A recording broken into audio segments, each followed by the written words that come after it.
Why do I hate Jack Abraham? Well, first of all, I don't, but there's been some strong response to Friday's episode about Abraham. I want to address that, plus Dennis Gates, another big time visit coming this October. I like what I hear so far. Well, let's talk about all this and more coming up right now on Locked On Mizzou. You are Locked On Mizzou, your daily podcast on the Missouri Tigers. Part of the Locked On Podcast Network. Your team every day.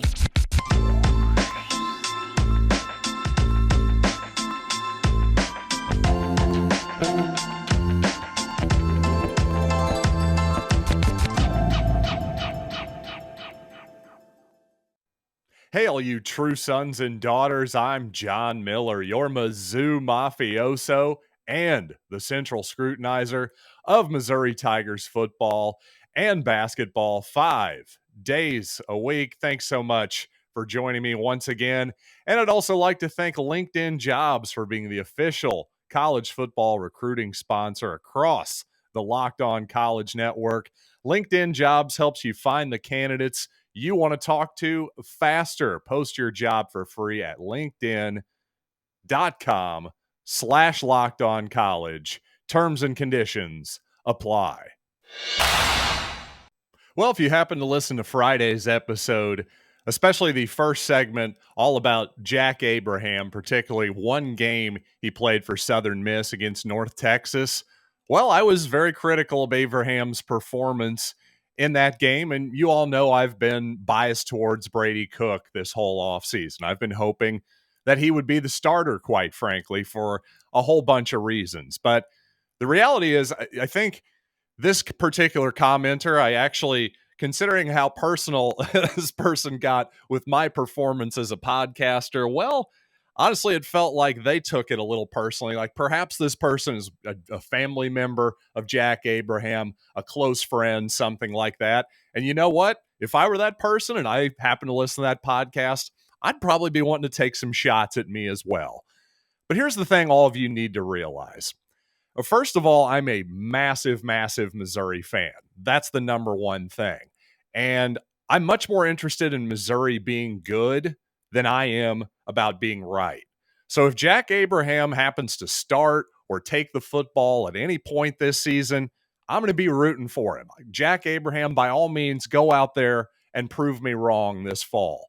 Nothing would make me happier than to see any Missouri quarterback, whether it's Jack Abraham, Tyler Macon, Sam Horn, or Brady Cook, go out there and light up the scoreboard. So by all means, prove me wrong. And by the way, I teased in my graphic, the title was We Don't Know Jack Abraham. Well, I mean that literally and figuratively. I mean it in every way we possibly can. In other words, the real life guy and the football player, we don't know him very well either. Understand that while I did do my homework as best as I could on Jack Abraham, my opinion is still based on one football game. So just take it for that. Take it with the grain of salt that's deserved there, but I will defend myself and say I've probably done more actual Jack Abraham than anybody else in the Missouri space. I'll give myself that. If you want to disagree with my assessment, fine and dandy. That's absolutely your right, and I may well end up being wrong about Jack Abraham. But I'll tell you this, I have to do this podcast and give you all my honest to goodness opinions and pretend like nobody's listening. I can't pretend like Jack Abraham's mom is listening or whatever, his close friends or Jack himself. I can't pretend that those people are listening, or else I'm going to hold my opinions back. And frankly, that doesn't do anything for the listener, and that doesn't make this show very good. So I just want to make it really clear when I give my honest opinions about Missouri players, it's all about football. It's nothing personal. I don't know these guys whatsoever. And number two, even more importantly, as a 30-plus year season ticket holder and a fan, believe me, I want all of these guys to succeed on the football field and, yes, after football in their next chapters of their lives as well. And you know what? While we're at it, I guess I might as well address another critic, because this actually is a decent topic to get a little bit more in depth on. I was criticized for basically these people thought that, oh, shaking my head, I can't believe that this guy thinks that Eli Drinkwitz has mismanaged the Missouri running back situation the last 2 years.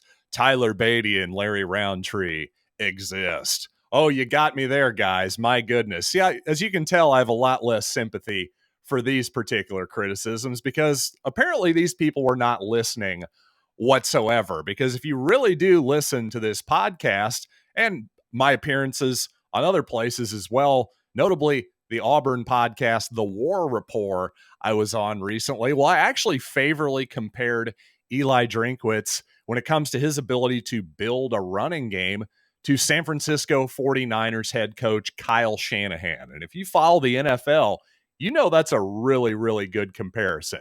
Kyle Shanahan thought of very highly in terms of his offensive mind, especially to me, just in terms of his ability to structure a running game. Let me make myself clear, though. That's the real point. Just in case any of you all of you listening right now are confused too. I wasn't saying whatsoever or even implying that Eli Drinkwitz has mismanaged the running game the past 2 years. All I was saying is based on these last 2 seasons, as a betting man, if I have to guess, I think that there will be one Missouri running back that receives at least 55 to 65% of the carries. Now, Tyler Beatty was even higher than that, I believe. I think he was even over maybe upwards of 75% of the running back carries and touches last year. But I just think that's all I was trying to say. I don't think Eli Drinkwitz is going to do a true running back by committee. I was saying, hey, maybe there's a good reason for that. I just, based on what Eli's done so far here at Missouri, I think he's going to pick a guy that he trusts and mostly stick with him. Maybe that'll be wrong. I could absolutely be wrong on that. Perhaps this is a different roster than the last couple years. All I was saying is, if you're waiting for a running back by committee, I just wouldn't bet on it. That's all I was saying. There's no need to get bent out of shape about that whatsoever. Once again, we can make complaints about Eli Drinkwitz, perhaps his offensive play calling at times, perhaps the lack of a passing game. I believe me, I'm right there with you when it comes to the running game. I think we've done just fine there. And coming up, while the scuttlebutt is that Brady Cook is the leader in the clubhouse to be your Missouri starting quarterback, at least for week one, well, I think the rest of the depth observations so far are mostly meaningless. Let's talk more about that. But first, I want to tell you about our title sponsor, and that is LinkedIn Jobs. Yes, if you follow the economy like I do, you'll notice that, yeah, there are lots of people looking to hire, but if you're a small business, how do you find the right people? That's really the question. Well, I'll tell you how. It's LinkedIn Jobs, where you can create a free job post in minutes to reach the world's largest professional network of over 800 million people. Simple tools like screening questions make it easy for you to narrow down and find the candidates with the right skills and experience so you can quickly prioritize the people you actually would like to interview and hire. It's why small businesses rate LinkedIn Jobs number one in delivering quality hires. So LinkedIn Jobs helps you find the candidates you want to talk to faster. Did you know every week nearly 400 million job seekers visit LinkedIn? Well, post your job for free at linkedin.com/lockedoncollege. That's linkedin.com/lockedoncollege to post your job for free. Terms and conditions apply. Now, we as Missouri fans, of course, we would like a depth chart at this point in the season, but we're not going to get one. And not only that, at least so far through the open periods of practice, doesn't seem like Eli Drinkwitz is giving much away. Now, as I said before, the reporting is that Brady Cook is probably the leader right now at quarterback, but yet I wouldn't judge much based on who's been practicing mostly with the ones, at least in the open part of practice, to the media, because, well, first of all, the aforementioned Jack Abraham right now is with the 3s and the 4s. I've got to believe he's at the very least probably your likely backup quarterback in week one. You also see a name like Kibet Chip Yater, number 2 tight end right now. It just sure seems like most of the depth at this point just in terms of what's being shown in the open practices, once again, is mostly based on seniority. And of course, by seniority, in this context, I mean, how long have you actually been in this program? Because, well, Jack Abraham, probably the oldest guy on the team, right, at 25 years old, but he hasn't been with Missouri for all that long. So therefore, he's going to be behind Tyler Macon, at least for now. I suspect that Abraham probably will be your backup in week one, but we'll see. I also suspect that, again, the aforementioned Kibet Chepyater, while he had his moments, a couple pretty impressive moments athletically, I thought, he's an interesting project, I'd say, at tight end, a taller guy, athletic guy, perhaps former basketball player, if I'm remembering correctly. But I'd be a little bit surprised if he's your number 2 tight end come week one. But hey, if he is, that would be a heck of a thing for him, and maybe a sign that we found something in that young man. Now, I will say, back to the tight end position a little bit. Again, this is not a prediction or a criticism or anything. This is just more of an observation about how Eli Drinkwitz likes to structure his offense. When it comes to the tight end position, I've said before, I liked Ryan Horstkamp a ton when he came out of high school. He's obviously unproven at this level. We'll see what he and the rest of the tight end position brings. But the reality is, all the production off of last year's squad for at the tight end position, I'd say 99% of it has either transferred or medically retired. We're talking about, of course, Daniel Parker Jr., who went to Oklahoma, Nico Hay, medically retired. So the reality is you're going to need some production from that position, or, as I suggested, perhaps run more 10 personnel, meaning 1 running back, 0 tight ends, and 4 wide receivers. If it's indeed true, especially at the slot position, that Missouri has a lot of depth at wide receiver, well, why not try to play to your strengths and get more of that depth on the field? Maybe it's quite possible that Eli Drinkwitz eventually comes to that conclusion as well. Maybe he's already leaning towards that way of having, say, Dominic Lovett and Barrett Bannister on the field at the same time, double slots. In fact, when you think about it, it sort of sounds like the best of both worlds. You have the obviously reliable hands, the nice route running, underneath stuff of Barrett Bannister, and whereas Dominic Lovett, he's a good route runner too, but he's much more likely to be able to streak down on a slot fade and take the top off of the defense from that position, by the way, and hopefully really make a defense pay for putting a linebacker on him, that kind of thing. So while that sounds good on paper, again, I'm going to go back to my observations from Eli's first 2 years. That may well happen, but it sure seems like if you're just basing it on the first 2 years, it's probably not going to. Because even though Drinkwitz has not made it a habit of throwing a ton to the tight end position, using them a ton in the passing game, well, when it comes to the running game, he uses these guys a lot of times like de facto fullbacks. Now, again, perhaps some of that was the skill set of one Daniel Parker Jr., who is obviously a very large man and a heck of a lead blocker. You can definitely use him as a lead blocker without question. So maybe some of that is personnel, and with this different type personnel, you'll see maybe some more usage of tight ends in the passing game, or maybe, like I suggested before, no tight ends in the formation and going with 10 personnel.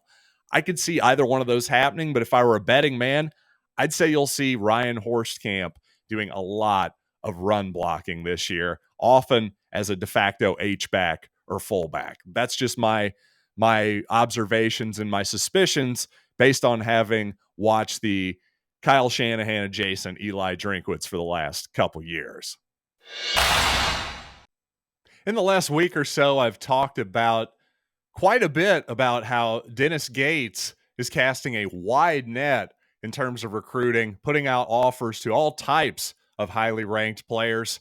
Well, it turns out this net may just bring up some keepers, some prize trophy fish, if you will, some rather big fish at that. So I want to talk more about Missouri basketball recruiting, the latest developments. But first, I want to tell you about betonline.net, the fastest and easiest way to check in on all your sports betting needs. Find all your favorite sports and events at the #1 online source for odds, lines, and games. Well, again, this is the type of year where I really like to start looking at football futures. I think the offensive rookie of the year in the National Football League is pretty interesting. I got to say, a lot of interesting names. I would say Chris Olave, probably my favorite value right now at 10-1. The New Orleans Saints drafted him for a reason, folks. Not that worried about Michael Thomas eating into his numbers either. I think they're obviously more concerned about Olave at this point. Also, your leader right now, Kenny Pickett, the Pittsburgh Steelers, possible starter, definitely their rookie quarterback at 7-1. Well, I'll just say for that, kind of makes me like my long shot Steelers bet on the division even more. But regardless of what you're into, it could be baseball, basketball, golf, esports, combat sports, whatever it is, head to betonline.net today. That's right. It's BetOnline, where the game starts. Well, I mentioned on a previous episode that Power Mizzou's Gabe DeArmond and myself are in full agreement that the Missouri basketball program can absolutely live on recruiting guys between, like as Gabe said, between top 50 and top 150 in the rankings. If you can get mostly high school players in that ranking, again, you don't have to get top 50 guys to have a great team. If you can live in that range, I think if you're the Missouri Tigers, you can have a heck of a basketball program that we can all be very proud and excited about. Well, so far, so good for Dennis Gates in terms of the guys that Missouri has signed. Anthony Robinson and Trent Pierce definitely fit that bill, in my opinion. But it seems like, gosh, this wide net that is being cast by Dennis Gates, well, maybe even better than we thought, because we're getting some legitimate visitors now. It's one thing to have guys in, say, the top 30 tweet out that, hey, Missouri, one of my offers. Hey, fantastic. Hey, this generic picture of Michael Porter Jr. and is one of his one Missouri games that everybody seems to tweet out. But that's one thing. That's good. As me and Jason Jordan of SI discussed last week in our LinkedIn recruiting segment, well, that's all good stuff. It's good exposure and all that kind of stuff. It's good to have your name in the limelight of some of the best players in the country. But it's one thing to have it on a social media graphic. It's another thing to actually get them on campus. And I was very impressed that 2024 big man James Brown, yes, not the godfather of soul, no relation, but James Brown is going to be on Missouri's campus October 1st for an official visit. Well, it turns out he won't be the only top 30 player visiting. Dallas Thomas going to be there with James Brown as well, another top 30 prospect. He's a 27th ranked player in the country. Sounds like a combo forward, the type of player that Dennis Gates and Charlton Young really prefer. Lengthy guys who can defend multiple positions. Well, hey, if they're top 30 prospects on top of that, that gets me excited. You get even one of those guys, that's an incredible win. To get two of them on campus is a win, honestly. You're starting to feel some momentum come here. The new coach bump, if you will, seems to be fully intact here. And, well, Charlton Young definitely got paid a lot of money to recruit, and it seems like so far we're doing a heck of a job of it. Missouri in on a lot of interesting players in this 2024 cycle. And finally, unfortunately, I have to end this edition of Locked On Mizzou on a sad note. Connell Davis, a former Missouri running back and special teams contributor, was on the 06 and 07 Tigers. Obviously, the 07 Tigers, one of the most memorable teams in Mizzou history. So, unfortunately, Connell passed away at the age of 35 at the end of July, and it sounds like life was tough for Connell post his Missouri career, and certainly I don't have any details to go into, but just a sad deal. Obviously 35, just way too young, and you just hate to think of anybody who is on such a special part of my sports fandom, that 2007 team. I'm glad he got to experience that, but it does deeply sadden me in a lot of ways that somebody from that team is already gone. Boy, life sure is short and comes at you fast sometimes. I know that. I don't really have much else to add here. I just felt like something I wanted to acknowledge for sure was the unfortunately the untimely passing of a former Missouri player in Connell Davis. So just rest in peace and condolences out to his friends and family. And, well, unfortunately, we did have to end on a sad note there. But I do want to say thank you all so much for listening to this show. As always, it really, really does mean a ton to me. So you know what? If you need another podcast, you need more on the Southeastern Conference, check out Locked On SEC. Every day, Chris Gordy does a great job. He really gets awesome guests, too, that I'm jealous of. So check out Locked On the SEC. Make it your second listen. Again, that's Locked On SEC. So until next time, I'm John Miller, and thank you once again for listening to Locked On Mizzou.